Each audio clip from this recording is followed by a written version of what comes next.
Dewan Perwakilan Rakyat Daerah Kabupaten Bungo menggelar rapat paripurna mendengarkan pidato kenegaraan Presiden Republik Indonesia Joko Widodo dalam rangka hari ulang tahun kemerdekaan Republik Indonesia ke-77 tahun 2022 dengan mengusung tema Pulih Lebih Cepat, Bangkit Lebih Kuat. Pada Rabu 16 Agustus 2022, rapat paripurna ini sekaligus mendengarkan pidato Presiden dalam penyampaian rancangan Undang-Undang APBN tahun anggaran 2023 dan nota keuangan. Rapat paripurna ini dipimpin Wakil Ketua DPRD Kabupaten Bungo Martunis AMD, didampingi Wakil Ketua 1 DPRD Bungo Jumiwan Aguza, dan dihadiri Bupati Bungo Haji Mansyuri.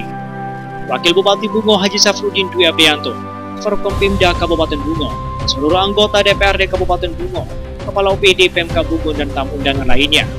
Rapat paripurna diawali dengan menyanyikan lagu Indonesia Raya dan Meningkat Cipta. Usai membuka secara resmi, rapat paripurna tersebut pimpinan Dewan Bupati dan Wakil Bupati Bungo serta undangan langsung mengikuti sidang tahunan MPR dan DPR RI secara virtual.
Pidato Presiden Republik Indonesia dalam rangka tahun anggaran 2023 beserta nota keuangannya dengan resmi saya nyatakan dibuka dan terbuka untuk umum.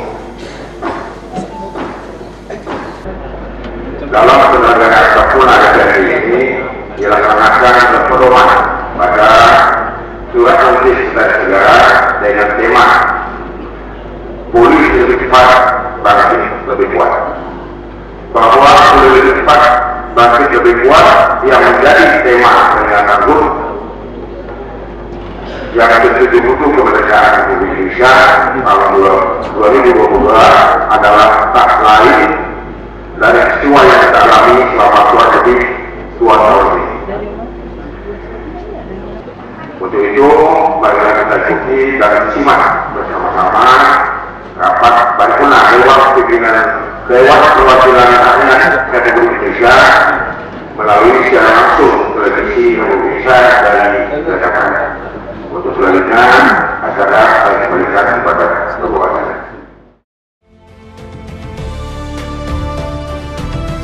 Ketua DPR RI, Dr. Puan Maharani mengajak seluruh masyarakat ikut terlibat dalam pembangunan bangsa pada momentum hari ulang tahun ke-77 kemerdekaan Republik Indonesia. Peringatan Hari Kemerdekaan merupakan momen sakral agar masyarakat dapat merasakan hasil perjuangan para pahlawan. Hingga demikian, kata Puan, tumbuh jiwa nasionalisme dan semangat membangun negara tercinta ini secara bersama-sama.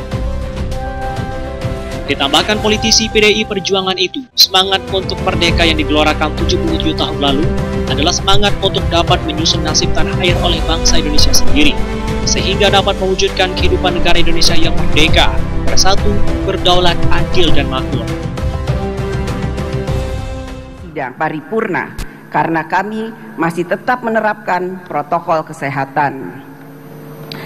Saudara Presiden dan Saudara Wakil Presiden, hadirin peserta sidang yang terhormat dan seluruh rakyat Indonesia yang kami muliakan.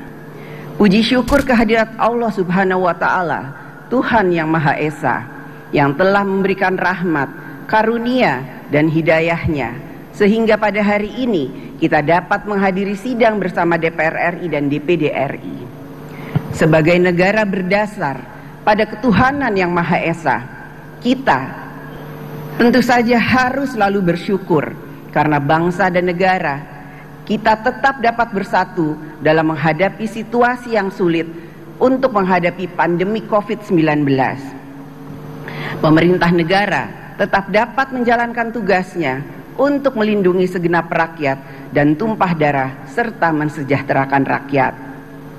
Sejak kasus pertama kali COVID-19 di Indonesia diumumkan, yaitu pada tanggal 2 Maret 2020, hingga saat ini, kita telah berada selama 29 bulan dalam situasi pandemi COVID-19. Dan kini, kita mulai memasuki masa transisi dari pandemi menuju endemi yang tetap perlu terus diwaspadai. Selama masa pandemi COVID-19 melanda negeri ini, kita melihat ideologi Pancasila telah bekerja dengan konkret memandu bangsa Indonesia menciptakan gerakan gotong royong yang masif. Secara bergantian dengan kesadarannya sendiri, warga masyarakat kita saling tolong-menolong. Dan gerakan itu terjadi hampir di seluruh penjuru negeri. Gotong royong dalam skala besar ini saya yakini menjadi salah satu kunci utama kekuatan pemulihan sosial dan ekonomi pasca pandemi bangsa Indonesia.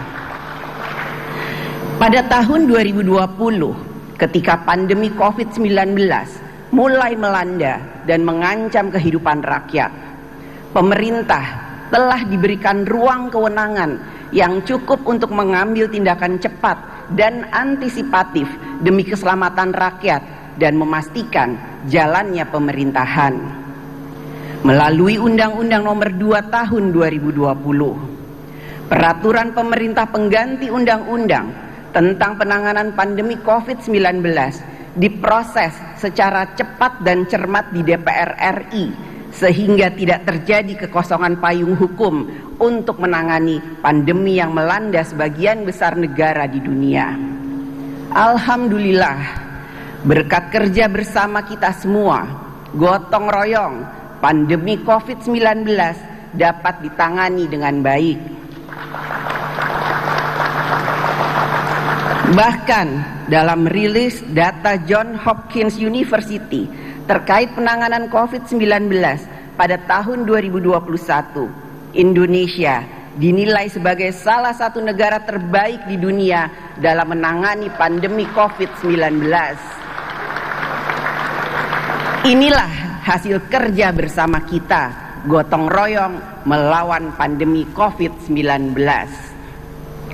Dalam kesempatan yang mulia ini, mari kita berikan apresiasi secara khusus kepada seluruh anak bangsa yang telah berada di garis terdepan untuk membantu rakyat dalam menghadapi ancaman pandemi COVID-19. Terima kasih kepada tenaga kesehatan dan medis.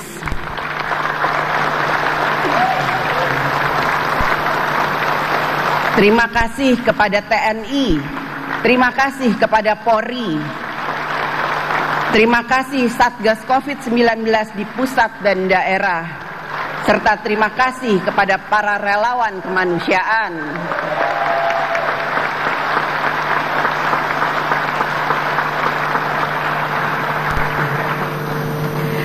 Kemampuan kita dalam menghadapi pandemi COVID-19 semakin membuktikan bahwa kekuatan gotong royong, kerja bersama, saling bantu-binantu, hulupis kuntul baris yang merupakan jiwa dan kepribadian bangsa Indonesia.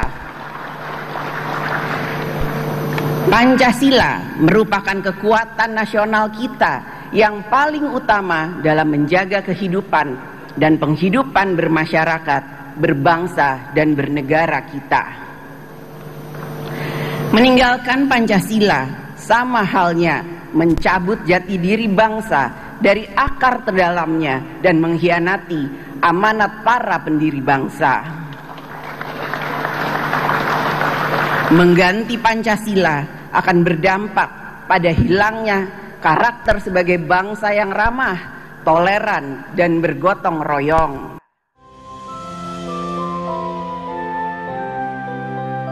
Usai arahan dari Ketua DPR RI, kemudian dilanjutkan mendengarkan pidato kenegaraan Presiden Republik Indonesia Joko Widodo.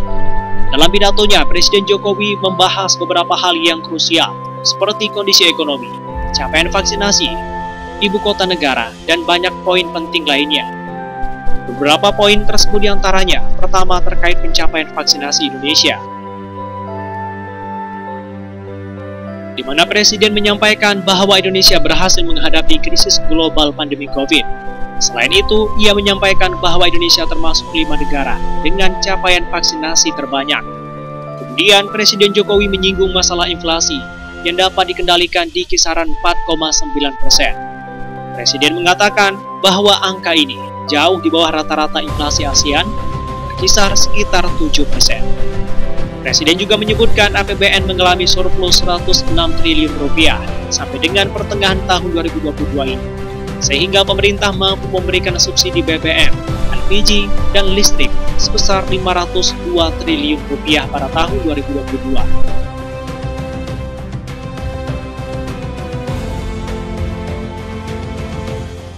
Krisis pangan, krisis energi, dan krisis keuangan tidak terhindarkan lagi. Kita tahu 107 negara terdampak krisis dan sebagian diantaranya diperkirakan akan jatuh bangkrut. Diperkirakan 553 juta jiwa terancam kemiskinan ekstrim dan 345 jiwa terancam kekurangan pangan akut dan kelaparan. Ujian ini tidak mudah bagi dunia dan juga tidak mudah bagi Indonesia. Semua ini harus kita hadapi dengan kehati-hatian, dengan kewaspadaan. Namun, di tengah tantangan yang berat, kita patut bersyukur Indonesia termasuk negara yang mampu menghadapi krisis global ini. Negara kita, Indonesia, termasuk negara yang berhasil mengendalikan pandemi COVID-19, termasuk 5 besar negara dengan vaksinasi terbanyak di dunia, yaitu 432 juta dosis vaksin yang telah kita suntikkan. Inflasi juga berhasil dikendalikan di kisaran 4,9%. Angka ini jauh di bawah rata-rata inflasi ASEAN yang berada di sekitar 7%. Dan jauh di bawah inflasi negara-negara maju yang berada di sekitar 9%. Bahkan sampai pertengahan tahun 2022 ini, APBN juga surplus 106 triliun rupiah. Oleh karena itu, pemerintah mampu memberikan subsidi BBM, subsidi LPG, dan subsidi listrik sebesar 502 triliun di tahun 2022 ini, agar harga BBM di masyarakat tidak melambung tinggi.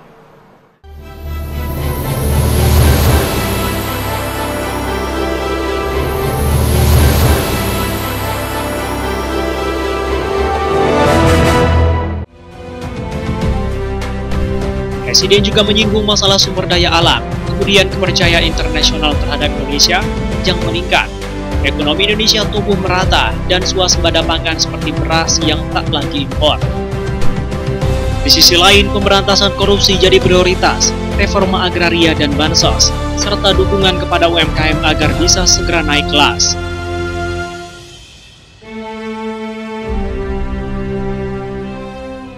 Berkelanjutan. Syaratnya satu, harus dihilirkan dan diindustrialisasikan di dalam negeri agar nilai tambah bisa maksimal untuk kepentingan nasional. Hal ini akan membuka lapangan kerja, meningkatkan ekspor, menghasilkan devisa, meningkatkan pendapatan negara, serta mendongkrak pertumbuhan ekonomi. Kekuatan ketiga kita adalah bonus demografi.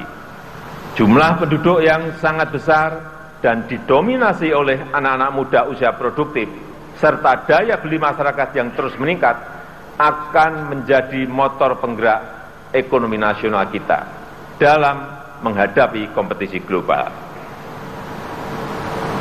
Kekuatan keempat adalah kepercayaan internasional yang meningkat tajam. Indonesia diterima Rusia dan juga diterima Ukraina sebagai jembatan perdamaian.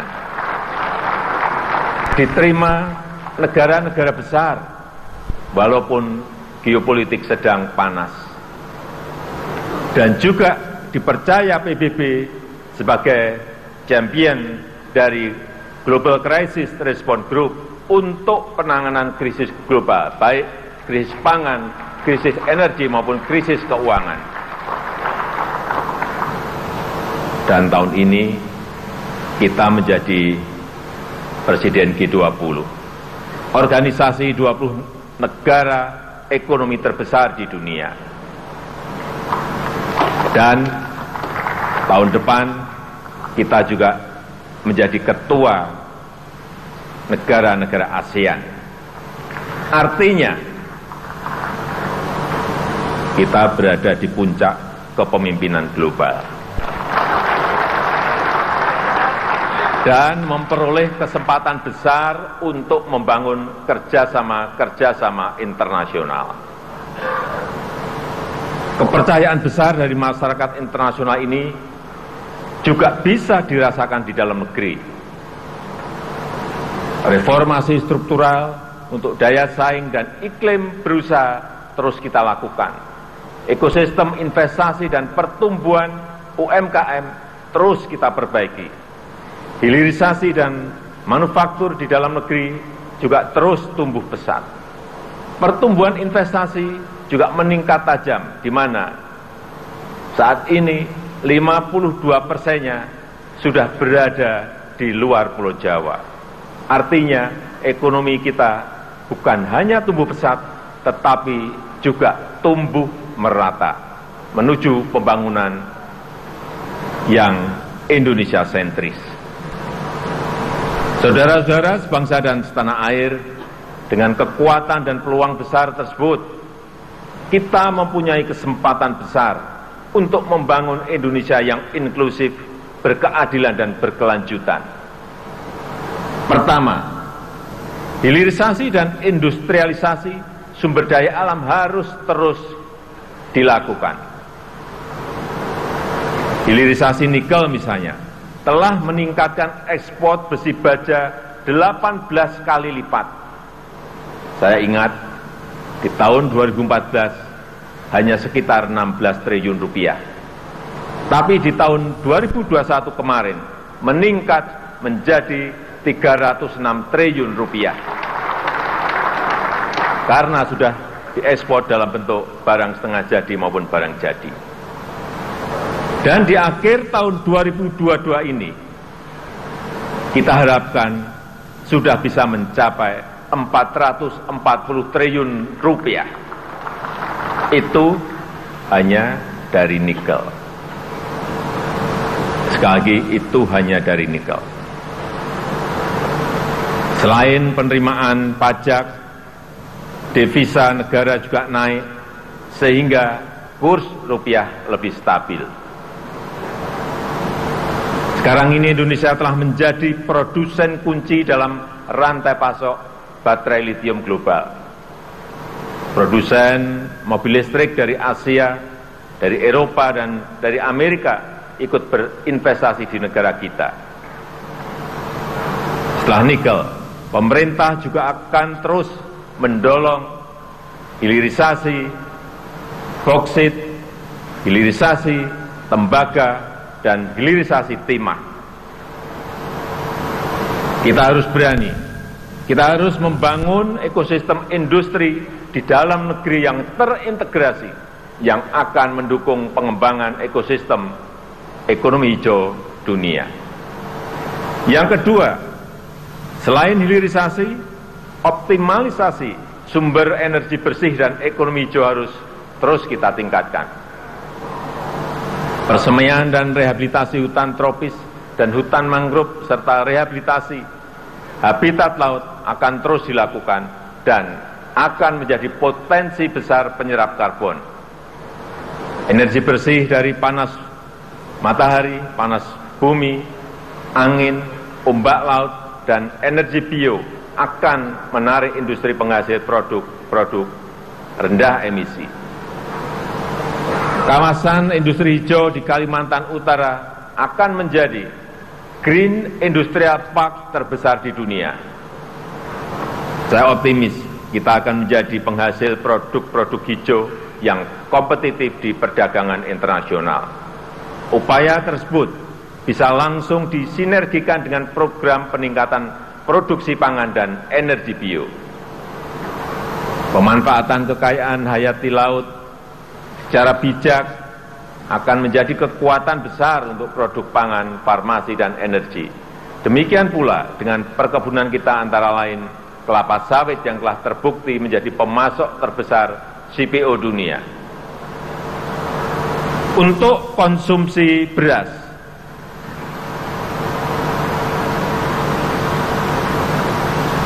kita sudah tidak lagi impor dalam 3 tahun terakhir. Untuk beras konsumsi, pembangunan bendungan dan irigasi telah mendukung peningkatan produktivitas nasional kita. Alhamdulillah, kita baru saja memperoleh penghargaan dari International Rice Research Institute yang disaksikan oleh FAO karena kita dinilai mampu mencapai sistem ketahanan pangan dan swasembada beras sejak tahun 2019.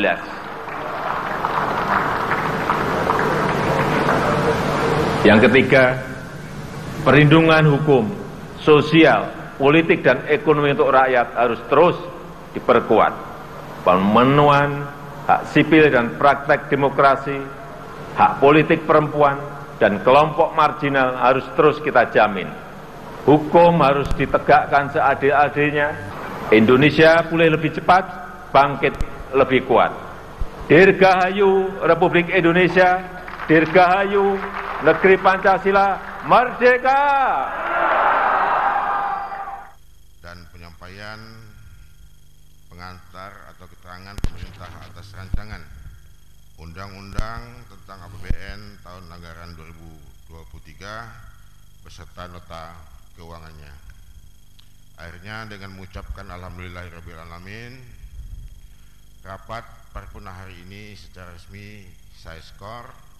Semoga Allah SWT meridhoi semua niat dan usaha baik bersama. Dirgahayu ke-77 Republik Indonesia tahun 2022. Assalamualaikum warahmatullahi wabarakatuh.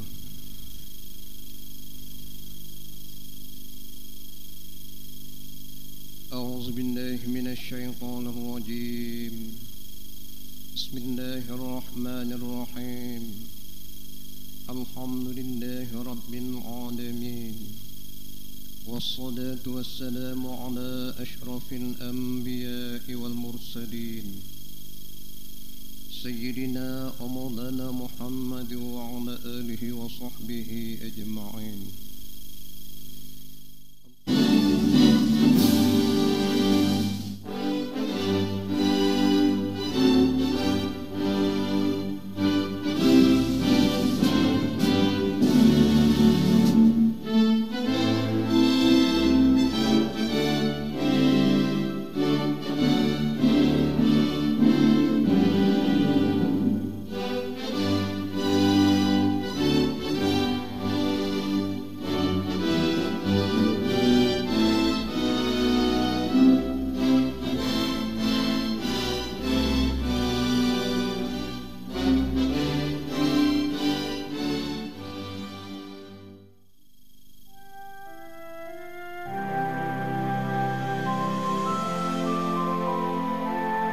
Terkait pembangunan IKN, Presiden Jokowi berpesan agar pembangunan ibu kota Nusantara dijaga keberlanjutannya. Hal yang paling ditekankan oleh Presiden ialah mendorong pengamalan Pancasila yang juga didorong oleh MPR.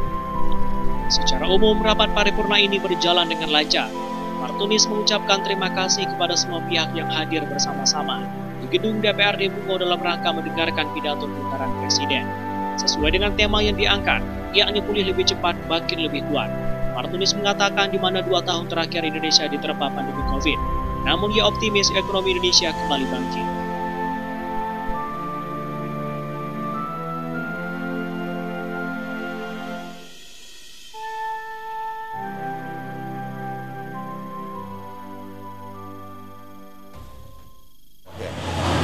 Ya, alhamdulillah hari ini kita melaksanakan atau menggelar rapat paripurna mendengarkan 2 agenda. Ya, agenda yang pertama kita mendengarkan pidato kenegaraan Presiden Indonesia dalam rangka HUT ke-77 kemerdekaan Republik Indonesia dengan tema pulih lebih cepat, bangkit lebih kuat. Artinya kita hari ini dalam rangka pemulihan. Kita 2 tahun terakhir ini diterpa oleh pandemi.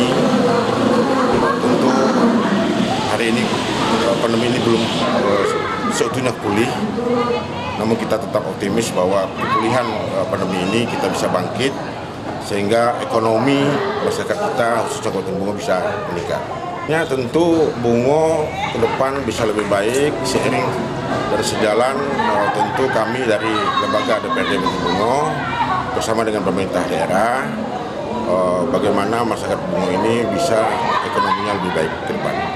Kemudian tentu pada kesempatan ini kami bersama pimpinan Dewan mengucapkan selamat Dirgahayu Republik Indonesia yang ke-77. Semoga Indonesia semakin maju.